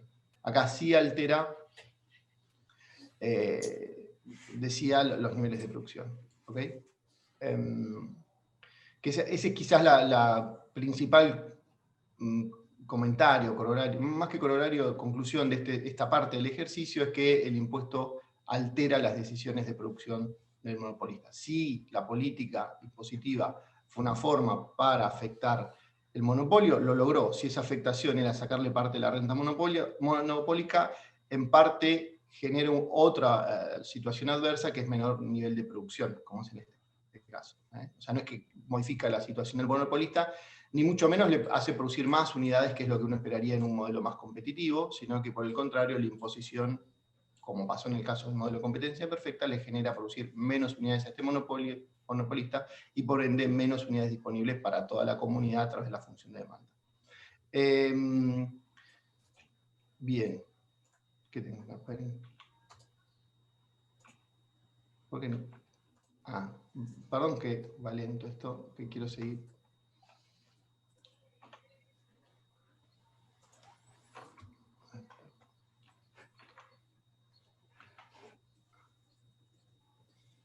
Bueno, este no es el punto 1, es el punto C. Acá están puesto todo el set de información. Después vuelvo con, porque si no me quedó un poco desprolija la explicación, les pido disculpas. El punto C era jugar a propósito con una función de demanda 1, ahora son dos funciones de mercado distintas. Obviamente lo que está hecho a propósito es que si uno las sumase linealmente da la función de demanda original. Si tengo dos funciones de demanda distintas, tengo dos funciones de ingresos marginal y de ingresos medios o de precios, que es lo que está dibujado acá. Acá simplemente lo que hice fue deducir a partir de la función de demanda cómo es la función de ingreso marginal del mercado 1 y cómo es la función de demanda del ingreso marginal del mercado 2. ¿Ok? Acá no cambia nada, tengo un monopolista que tiene una misma planta, una sola planta, por lo menos hasta ahora dice eso, pero tiene dos mercados distintos que abastecer. ¿Ok?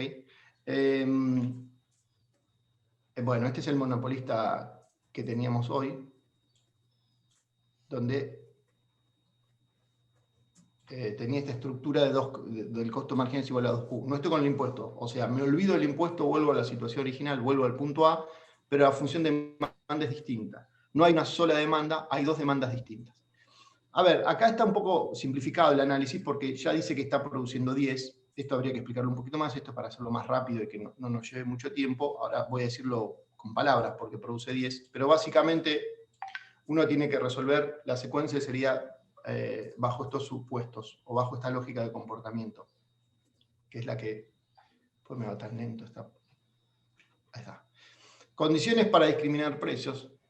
Acá en donde entendemos discriminar es si efectivamente este monopolista ante dos mercados distintos tendría sentido o no. Esperen que se me está acabando la batería. Si tendría asidero o no. Vender en los dos mercados, pero no solo vender, sino vender a precios distintos o al mismo precio. Esa sería una primera pregunta. En otras maneras, si puede separar efectivamente el submercado. Si él los puede, quiere decir que no se hablan entre ellos, porque si esos dos mercados se hablan entre ellos y el monopolista ofrece esa mercadería a precios distintos, obviamente puede haber lo que decimos en economía de arbitraje. Uno de un mercado, che, mirá, me están vendiendo más caro, bueno, agarro una unidad y me voy al otro mercado y el mismo consumidor se podría convertir como en un revendedor. Pero en principio, si puedo separar efectivamente los submercados, no dialogan entre ellos esos submercados, que a su vez los submercados presenten demandas distintas con elasticidad de precio distinta, bueno, voy a poder hacer lo siguiente. Y el punto sería si este monopolista obtiene más o menos beneficios, si produce más o menos que antes y se vende al mismo precio a precios distintos. Ahora, esto está hecho, de nuevo, esto de 20 fue como muy rápido, muy veloz, porque uno dice, ¿por qué tiene que vender las 10 unidades? Que ahora lo voy a explicar con el gráfico, porque si no la explicación sería muchísimo más larga. Pero en principio la regla de decisión sería, nosotros sabíamos que costo marginal era igual a ingreso marginal en el monopolista. En realidad es la regla de decisión de maximización de beneficio de la teoría no clásica habitual, es decir, que la última unidad que vendes es igual el costo que te genera es igual al ingreso que te reporta. Esa sería la situación de equilibrio de esa empresa, y responde a la pregunta cuánto producir. Ahora, hay algo adicional acá, y es que eso se tiene que igualar al ingreso marginal de uno y de otro. La intuición es bastante simple. Si yo la última unidad no me generase el mismo ingreso marginal en uno que en otro, este monopolista tendría un incentivo a reasignar bienes de un mercado al otro. Esto es bastante simple, bastante intuitivo. Si yo hago determinadas cantidades de unidades de mercadería, en este caso 10, ahora vamos a ver por qué 10, y yo digo, bueno, esas 10 ¿cómo las reparto? No sé, ahora vamos a ver cómo las reparto, pero el costo marginal tiene que ser igual en los dos mercados, porque si el mercado 1 me diese un ingreso marginal más alto, bueno, no estaría en equilibrio con respecto al mercado 2. Debería dejar de producir y vender para el mercado 2 y llevarlas al mercado 1 porque no hay un ingreso marginal más alto. ¿Se entiende? Al revés, si fuese más bajo, debería en ese mercado más bajo dejar de producir y vender para ese mercado que es un ingreso marginal más bajo y llevar al otro. Es decir, reasignaría todo el tiempo unidades. La única forma de estar en equilibrio es alguna forma en donde esta cuota de 10 unidades la reparto entre un mercado y otro en donde los ingresos marginales son iguales. En este caso, el costo marginal es igual a 20. Ahora después, insisto, voy a sacar el misterio porque son 10 unidades, que ustedes ya seguramente se habrán dado cuenta. Si siguen el razonamiento del ejercicio del inciso A, la primera parte eran 10 unidades, ¿de acuerdo? Pero digamos, el punto es, para testear cuánto es la lógica de distribución de uno y otro, es muy simple. Tengo que exigir que el costo marginal 20, en este ejercicio particular, sea igual al ingreso marginal en los dos mercados. Haciendo eso, llego a la conclusión que en el primer mercado vendo 6 unidades y en el segundo mercado vendo 4. Esta lógica de distribución es correcta porque la suma matemática de ambas da 10. ¿Ok? Ahora vamos a verlo. Esto es muy importante, perdón. No vamos a verlo todavía en el gráfico. Y lo más importante de todo es que en el primer mercado que lleva 6 unidades, indagándolo en la función demanda de ese mercado, el precio va a ser 50. Y en el otro mercado, que lleva 4 unidades, el precio va a ser 100. Cambian, no son simétricas, llevo unidades distintas y en función también a cómo responde la demanda, ahí vamos a ver que detrás está escondida la elasticidad, tiene un precio distinto. ¿Se acuerdan el caso original que eran 10 unidades que vendíamos creo a 60? Bueno, ahora vendo a 2 mercados distintos, cantidades distintas, precios distintos, en un poquito menos de 60 y en otro bastante poquito más de 60. Vamos al gráfico. Bueno, eso vengo después. Vamos al gráfico para tener, si no, ahí está. Perdón que fui, ahora después voy para la página para atrás, para la diapo para atrás. Vamos al gráfico, que es lo que más me interesa, porque el gráfico es una de las cosas donde el gráfico educa, y el gráfico es una forma de leer y es una forma de escribir. Veámoslo. Acá tenemos el primer mercado, el mercado 1. ¿Sí? Está dibujado acá, con su función de demanda y su ingreso marginal. Acá tenemos el mercado 2, con su función de demanda y su ingreso marginal. Creo que hasta ahí nadie tiene ninguna inconveniente. Tenemos 2 mercados. Así ha arrancado la historia. Tenemos 2 mercados distintos. ¡Oh, sorpresa! Pero tenemos una sola planta. O sea, entonces, como tenemos una sola planta, no es que el monopolista tiene una planta acá, una empresa acá, con una planta acá, hay una sola planta. Entonces, lo que se hace es, primer punto, considero los 2 mercados, el mercado 1 y el mercado 2. ¿Sí?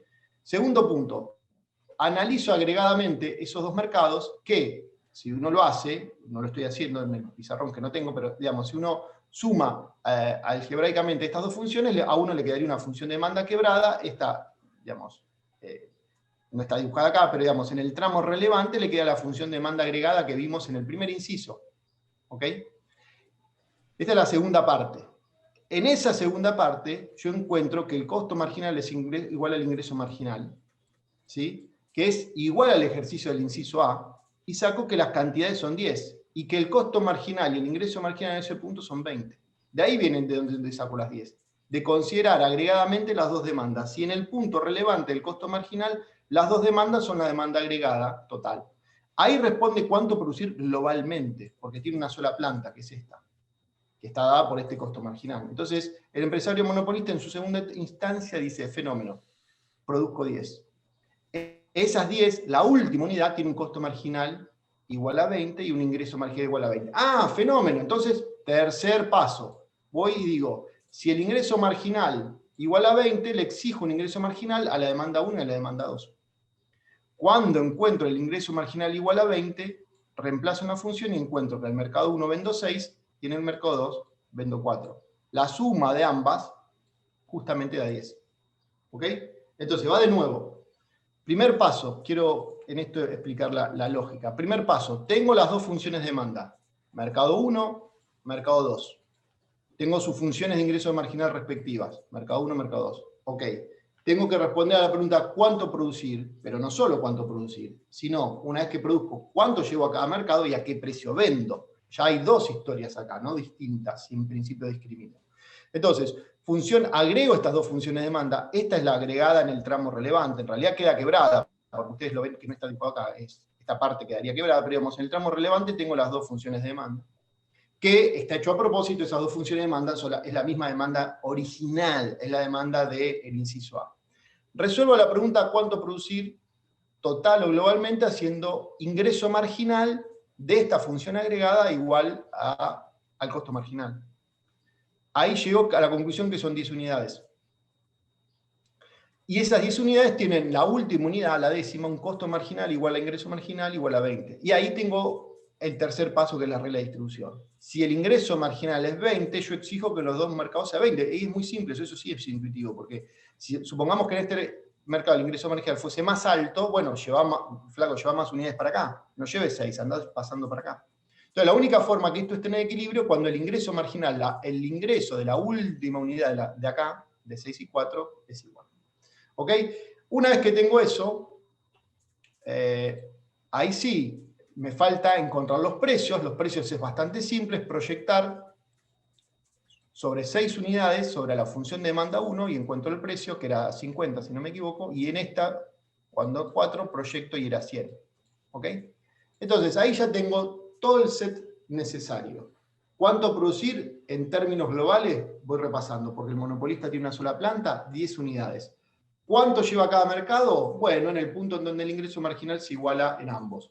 Eso me determina que lleva 6 unidades el mercado 1, 4 unidades el mercado 2. ¿Vende al mismo precio? No, justamente, el chiste es que vende a precio distinto. El mercado 1 vende a 50, el mercado 2 vende a 100. ¿Qué nos falta ver? El beneficio global. Para ver el beneficio global del empresario tenemos que ver cuánto es el ingreso global. Será el ingreso del mercado 1 más el ingreso del mercado 2, menos el costo, que el costo es todo global, es uno solo porque tiene una sola planta, que es lo que está en el slide anterior. Y entonces me vuelvo al slide anterior. A ver si me sale. No estoy 3 horas. Ok. Me vuelvo. Ahí está. El slide anterior, acá está todo la parte de beneficio total, de ingresos totales, de costos totales. El mercado 1, entonces tenemos, esta es la función del ingreso total, que ya la habíamos obtenido, que esto es hacer P por Q, ¿no?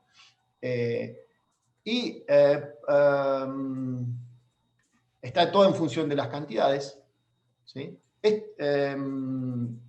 Bueno, las cantidades que vendo en el mercado 1 son 6, me da 300. La otra forma de verlo es también el ingreso total, viendo en las cantidades discretas, es P por Q, que es lo mismo, porque acá en P puse la función de demanda de este mercadito 1, entonces está todo en términos de Q, pero si no sabemos que el precio era 50 y las cantidades son 6, con lo cual 50 por 6 también es 300, está bien hecho. Este es el mercado 1. El mercado 1 genera un ingreso de 300 pesos. Y el mercado 2, es cuestión de evaluarlo, genera un ingreso de 400 pesos. Básicamente poner 4 en esta función de ingreso total, o si no, hacer el ingreso total del mercado 2 es igual a 4 por, el precio era de 100 que vendía, si no me equivoco, ¿ok? 400, es lo mismo. Lo pueden hacer de las dos formas, porque acá está reemplazado la función de demanda indirecta del mercado 2. Conclusión, este monopolista tiene 300 pesos del mercado 1 de ingreso 1, que es este, 400 pesos del mercado 2, que es este. Conclusión, la persona, el monopolista, tiene 700. ¿Y el costo cuánto? Bueno, tiene una sola planta, y es globalmente. ¿Y qué pongo en la función de costo total? El costo total. ¿Y cuánto produce para Q? 10, porque 10 es 4 más 6. Es una sola planta. Entonces esto, que replica exactamente lo que veíamos en el primer inciso, me llega a la conclusión que 100 más 10 al cuadrado. Y acá saco el beneficio empresario. El beneficio empresario es de 500 pesos. Primera conclusión, bueno, no quiero resumir toda la lógica que hice recién, porque ya lo hice y sería reiterativo. Lo que sí podemos hacer es comparar con ese primer caso. No del impuesto, olvídense del impuesto. Del primer caso sin impuesto. El monopolista vendía, ayúdenme, acá eran, ya no me acuerdo, vendían 4, 6, vendía 10 y vendía 60. Y tenía un beneficio total de 400. Acá vende a dos mercados distintas cantidades, vende a distintos precios y tiene un beneficio más alto. ¿Por qué es esto? Porque hace una política de precio en donde le puedo poner un precio más alto a la función de demanda más inelástica. Y acá está viendo la función, la elasticidad. Se evalúa la elasticidad puntual para ambos mercados. Siempre opera en el tramo elástico. Acá es 1,25 y acá es 1,60. Al que tiene una elasticidad relativa más baja, ¿se acuerdan que antes, creo si no me equivoco, era 1,5? Acá tiene un poquito más de elasticidad, por eso el precio es un poquito más bajo, y aquí tiene un poquito menos de elasticidad. El más inelástico, el menos sensible, el que se mueve menos cuando varío las cantidades, se mueven menos los precios, quiere decir, le pongo un precio más alto.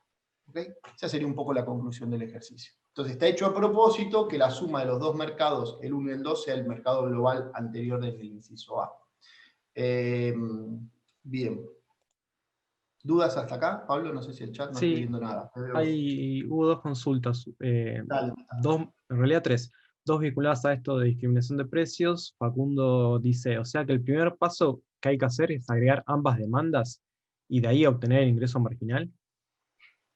Sí, exacto. Vos tenés que ver para ver cuál es el punto. Está hecho a propósito para hacerlo más rápido y está hecho a propósito de que las cantidades eran 10.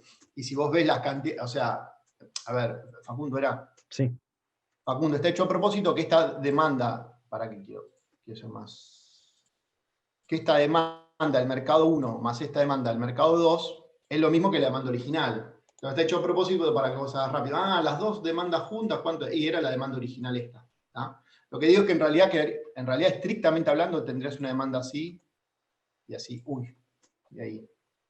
Esa sería la demanda. Pero no importa, porque en el tramo relevante estoy en el punto en donde la demanda global es igual a la demanda efectiva que me interesa. Ahí, teniendo eso, resolver la pregunta costo marginal igual a esta función demanda, que me da la información de cuál es ese punto. Y me dice que es 10.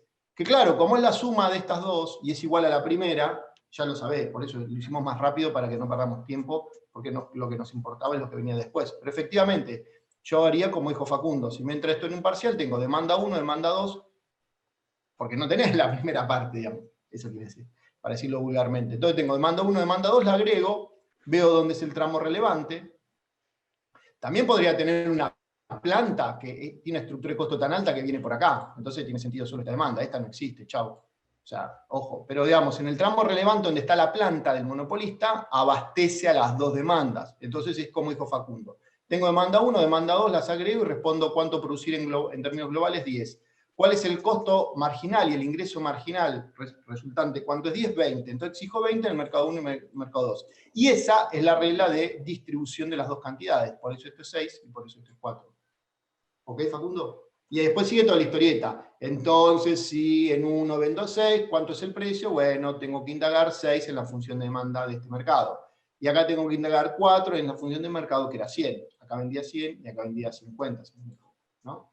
Entonces, y ahí sigo, entonces, pues sigo, Facundo. Si uno vendo 6 unidades a 50, el ingreso es 300. En el otro vendo 4 unidades a 100, el ingreso es 400. Justo todo me da el ingreso total del monopolista. Ok, después le resto los costos. Los costos es una sola planta.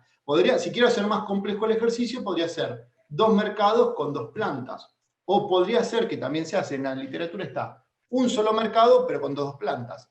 Entonces el punto sería ahí, acá ¿en qué plantas le conviene producir al monopolista? Bueno, en donde la sumatoria, y después el costo marginal de uno y otro es igual, porque si no cerrarías una planta y usaría la otra. Y en ese punto, pero no los quiero complejizar, pero digamos, sí, Facundo, la respuesta es sí, es lo que dijiste vos. ¿La otra, Pablo? Bien, después hay otra de Juan Bautista que dice, ¿por qué el ingreso marginal de un solo mercado tiene que ser igual al costo marginal global? Todos son iguales. El costo marginal es igual al ingreso marginal en todo, al global y después al individual. Lo que digo es, yo no sé cuánto tiene que producir en total. Entonces, de nuevo, estaba hecho, entre comillas, el chiste de este ejercicio es que la producción total, de alguna manera yo ya la sabía del inciso A, porque el comportamiento del mercado 1 más el mercado 2, globalmente, juntos, agregados, es igual a la función de demanda original. Pero claramente los mercados están separados. Claramente los mercados tienen precios distintos. Solamente los agrupé para saber con el costo marginal, esa sumatoria de ingresos marginales, por decirlo de alguna manera, esta que está acá, la sumatoria, esta que sería la sumatoria de estos dos ingresos marginales, me dice el punto en donde quiero producir y cuál es el costo de la última unidad de esa producción. Con ese costo marginal, igualado al ingreso marginal, vuelvo para acá y distribuyo.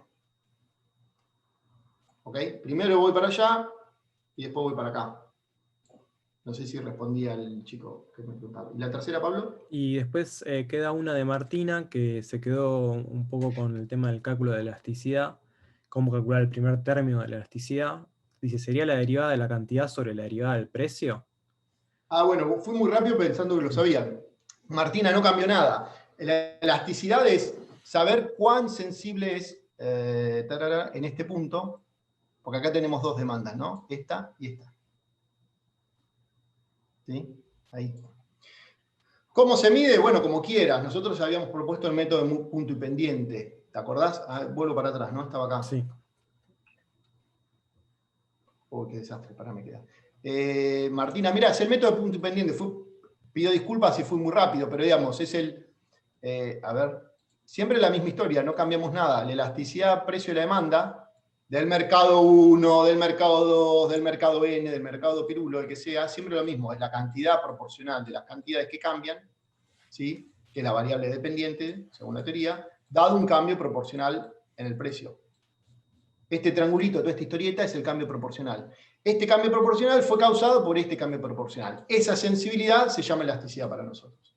Ahora, si hacemos extremos sobre el medio, esperamos un cachitín, Martina, llegamos a esta fórmula, que queda delta Q por P es sobre delta P por Q, que es lo que está acá. Y haciendo eso encontramos que esto, el delta Q sobre el delta P, que acá no está con el delta propiamente dicho, la letra griega, acá, ¿no? Es la pendiente en la función demanda directa. Atención, ¿dónde la tenemos? Voy de nuevo para atrás. Voy de nuevo para atrás. Sigo, Martina, no te pierdas, ¿eh? Acá. Es la función demanda acá. ¿Ok? Esta es el delta Q sobre el delta P del mercado 1 y este es el delta Q sobre el delta P del mercado 1. El menos 0,05 y el otro caso el menos 0,02. Obviamente la teníamos que dar vuelta, la función de demanda queda en forma indirecta para poder después reemplazar Q y que mete en función de Q. Esa es otra historieta. Pero Martina, no te pierdas, vuelvo para acá. Vuelvo para adelante, soy medio lerdo con el paso de los slides, disculpa. Acá. Entonces, si tenés en claro que vos en la elasticidad precio de la demanda, el método de punto independiente, incorpora la pendiente de la función de demanda y luego evalúa el punto, porque si no, no hago nada, si no tengo solamente la pendiente, el punto P1Q1 por la pendiente de la función de demanda, toda esta operación es la elasticidad precio de demanda, que es acá. La pendiente en su forma directa dijimos 0,2, evaluada en el punto. ¿Qué punto? 56. La pendiente, la función demanda indirecta del mercado 2 es 0,05 negativo. ¿En qué punto? En el que me interesa, 104. ¿Te acordás que vendí un precio de 100, un precio alto y vendía 4? Bueno, y operando toda esta historieta, te llega una elasticidad y la otra elasticidad. Que no es un tema naif, no es un tema menor, es una de las grandes conclusiones de este esquema. O sea, él pone un precio más alto donde es menos elástico en términos relativos. Moraleja, si el monopolista discriminador, donde la discriminación está en puesto, encabece que tengo dos mercados distintos, que los mercados no dialogan, no es que alguien que está en el mercado 2 va caminando al mercado 1 y le lleva una mercadería, ¿se entiende? ¿No? Esto no dialogan entre ellos, que a su vez este monopolista tiene una sola planta y tiene que responder cuánto llevar, bueno, el ingreso marginal es la clave que me dice cuánto llevar a uno y otro. Ahora, el precio que le vendo en uno y otro no es el mismo, justamente ese es el chiste del ejercicio. ¿Dónde pongo un precio más alto? Donde en términos relativos es menos elástico. ¿Se entiende, Martina?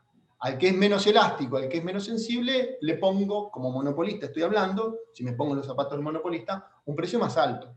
Al que es menos sensible le puse un precio de 100. Al que es un poquito más sensible le puse un precio de 50. ¿Ok? Entonces eso, si llegamos al extremo que fuese perfectamente discriminador, que lo vieron con Daniel, es a cada punto de cantidad le corresponde un determinado punto en la función de demanda y a cada uno le cobra el precio que está dispuesto a pagar.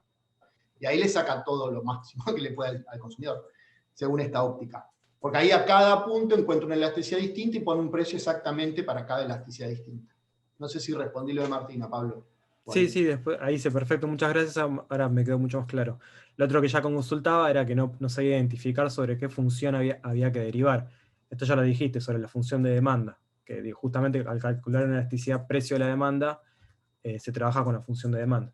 Claro, es buenísima lo que dice Martina, porque cuidado, vine acá 20 veces, dije acá voy para acá, de acá voy para acá, pero atenti, está bien lo que dice Martina, porque lo que realmente existe como demanda donde vos vas a poner precio es acá y acá, ¿eh?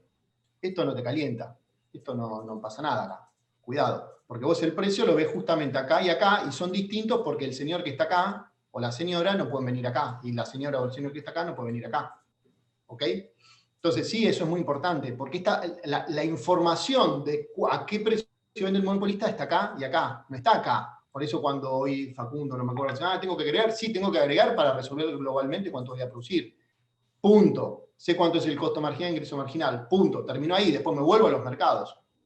¿Se entiende? Me vuelvo a estos mercados. Acá no miro nada. Vendo a 60. No, eso era antes, cuando no discriminabas, vendías a 60. Ahora, si vos podés discriminar, te olvidás de 60. Le pones un poquito menos al que es más elástico y un poquito más al que es más elástico. No sé si respondí. Bien. Ya estamos casi menos 10 son. Yo me entusiasmé, perdón. Que si querés Pero es medio cerrar largo y este me gusta ejercicio, que ahí compara los 3 resultados. Buenísimo, esto lo hizo Pablo, está perfecto. Gracias, Pablo, parece hecho a propósito. Mm. Pero este es un ejercicio muy importante por la lógica de todo. Ahí está, como bien dice Pablo, justamente los resultados. Primer caso del monopolista no discriminador, para entendernos, inciso A, tenías un precio de 60, vendías 10 unidades, tenías un beneficio de 400 y una elasticidad precio-demanda de 1,5. Son todas negativas, ¿no? Ya sabemos que el monopolista trabaja en el tramo de elasticidad mayor a la unidad, porque después si no estaría en un ingreso marginal negativo, y eso sabemos que microeconómicamente no tiene sentido. Este es el set relevante de datos en el caso A. Y este es el caso que vimos recién con Facundo, con Martín y compañía. Los dos mercados, está hecho a propósito, la suma agregada de los dos, en realidad es el mercado que está acá, pero no me importa, los dos mercados son dos mercados distintos. ¿Cuánto lleva cada uno? A uno le lleva 6 unidades y a otro 4, le vende 6 y uno 4. Al que le vende 6 le cobra 50, al que le vende 4 le pone un precio de 100. Conclusión, 500 de beneficio total. Y las elasticidades obviamente son distintas y tienen un correlato con el precio que está cobrando. ¿Ok? Bueno, la moraleja es que si este señor puede discriminar, mejora sus beneficios monopólicos. Llegaría al extremo de si puede discriminar perfectamente, más beneficios tiene. Y ustedes lo pueden ver porque se apropia todo el triangulito de elección del consumidor. Bien, ¿llego a ver algo más, Pablo? No, porque queda una consulta de Octavio. Te agradezco tu sinceridad. No, perdón. No, lo podemos seguir la clase que viene por ahí un poco más, Sí. un poco más tranquilo. Queda una consulta de Octavio de la parte de impuestos. Dice, en el caso de impuestos fijos, si el monopolista ve que su beneficio se reduce, ¿no intentaría trasladar parte del impuesto a los consumidores? Sí, eso está muy bien lo que hizo Octavio, porque nosotros ponemos como, Octavio, como dos cosas muy simplonas, en términos de, es muy reduccionista en cuanto a la realidad, pero uno lo podría decir, y además podría pensar algo más, pero si uno impone impuestos, de alguna manera no lo internalizaría y afectaría su estructura de costos, es muy probable que sí. Esto es como que vos tenés una foto y esa foto de ese equilibrio le impactás el impuesto, ¿no? Entonces altero o no en el equilibrio. Si es un impuesto de suma fija, no. Entonces lo único que te queda es ver si se apropia el Estado, si toma parte, captura parte de la renta o del beneficio monopólico como impuesto. ¿Es cierto? ¿Es realista? Bueno, no, sí. ¿Podríamos pensarlo de otra manera? ¿Afectaría el inquilino? Sí, tiene razón Octavio. Pero lo que digo es, el impuesto, que fue muy rápido para ver esta última parte que me interesa más, si fuese sobre el bien con un impuesto fijo sobre las cantidades vendidas o proporcional, que no me acuerdo si vimos eso, no, antes se veía, creo que no, bueno, no importa. En este caso las 50 unidades, si te afecta a la regla de decisión de cuánto producir, la respuesta es distinta. Ya no produce 10, sino que produce menos. Cobra un precio distinto, tiene un beneficio distinto y en parte, creo que no lo llegué a mostrar, me parece que fue muy rápido, en parte una parte se la lleva el Estado como recaudación. Ojo. O sea, básicamente ahí la conclusión es, Octavio, impuesto fijo, ¿altera la decisión? No. Es como que el Estado es parte de esa renta monopólica. Impuesto sobre el bien, ¿afecta la decisión? Sí, afecta la decisión. Ahora usted dice algo más. ¿Pero podríamos pensar otro esquema? Y bueno, sí, se podría pensar otro esquema. Pero en principio el modelo en este equilibrio parcial, para hacerlo simplificado de alguna manera, pusimos esas dos situaciones. ¿Qué más? Nada, después está Teo con la consulta del recuperatorio, que tuvo problemas. Vamos. 10-3, perdón. Sí. Me entusiasmé. Vamos con lo de Teo, así le explicamos, Pablo. No, digo, lo que se me ocurre es que pueda mandar por ahí una foto de la hoja escaneada, de lo que hizo, más allá de que sea todo un borrador, así evaluamos eso. Claro, exacto, no tenemos otra forma. ¿Sí se solucionó o no finalmente? Algunos lo pudieron solucionar. Creo que algunos sí, creo que Morena hizo... Entraban y salían, ¿no? Sí, entraban y salían y ahí se Bueno, veía si bien. Teo o alguien como Teo puede acreditar, como él dice, que nos mande todo. Nosotros, como le decía a una de las compañeras, que no me acuerdo quién es ahora, que más temprano, felicitas creo, quédense tranquilos porque más allá de lo que hace el sistema, nosotros no nos olvidamos, nos vamos, bueno, que el sistema le ponga la nota a los chicos. Nosotros vemos caso por caso. A veces porque hay símbolos que a uno le ponen como mal, pero es porque pusieron un símbolo peso cuando el sistema no lo admite. O sea, nada, quédense tranquilos que van a estar bien evaluados. Vamos a ver caso por caso. Y como siempre hacemos, además hay vista de examen. Si uno tiene alguna duda, profe, quiero ver el examen, quiero verlo, y nos sentamos uno a uno, es un poco tedioso, pero bueno, es lo que corresponde. Sí, seguramente la clase que viene, podría ser el final de la clase, podemos destinar un pequeño espacio para hacer la devolución de este parcial.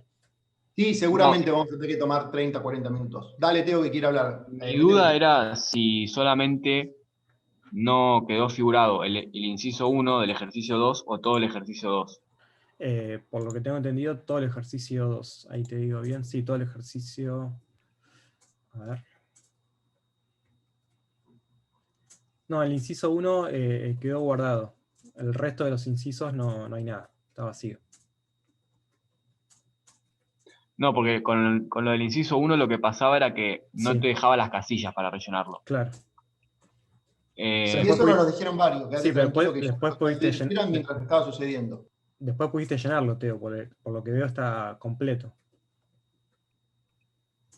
El inciso 1. El inciso 2, 3 y 4, yo acá lo estoy viendo que está vacío. Claro. Sí, yo puedo mandarle las hojas que tengo. El tema es que seguramente hay cálculos que los hice en la calculadora y no...